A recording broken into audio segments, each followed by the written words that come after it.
منجی پیڑی ٹھکا لو. ہاں جب ان کی عمر 40 سال تھی شیخ زکریا کاندھلوی صاحب کی, تو کہتے ہیں اس وقت مجھے موقع ملا.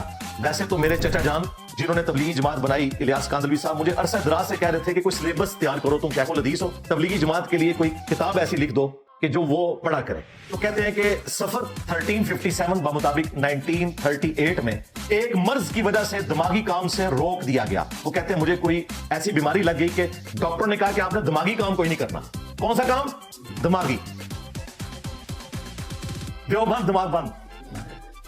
تو انہوں نے کہا اب دماغ تو میرا ہو گیا بند, تو اب میں دیوبندیوں کے لیے کام کر سکتا ہوں.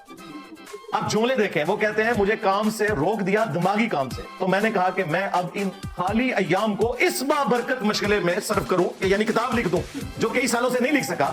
پھر اگلے جملے اتنے زبردست ہیں, وہ کہتے ہیں اگر میرے یہ اوراق پسند خاطر نہ بھی ہوئے تب بھی میرے خالی ایام تو اس مشغلے میں کٹ ہی جائیں گے. اس بندے نے اتنی کیجول کتاب لکھی ہے, جب دماغی کام سے اسے روک دیا گیا اس نے کہا چلو یار اب میں فارغ ہوں, اب میں دیوبند دماغ بند کے لیے کتاب لکھ دوں.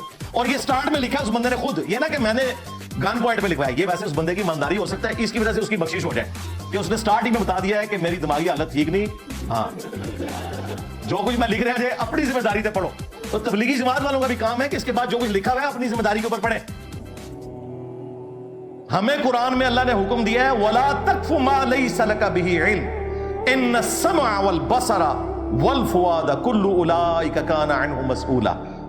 اے انسان کسی چیز کی پیروی اس وقت تک مت کر جب تک کہ تجھے اس کے بارے میں ڈیفینیٹ علم حاصل نہ ہو جائے. بے شک کان, آنکھ اور عقل, دل ہو یا دماغ, اس کے بارے میں پوچھا جائے گا استعمال کیوں نہیں کیا. اور شیخ زکریا کاندھلوی صاحب کہہ رہے ہیں دماغی کام سے روک دیا گیا, تو میں نے کہا کہ میں پھر یہ کام کر لوں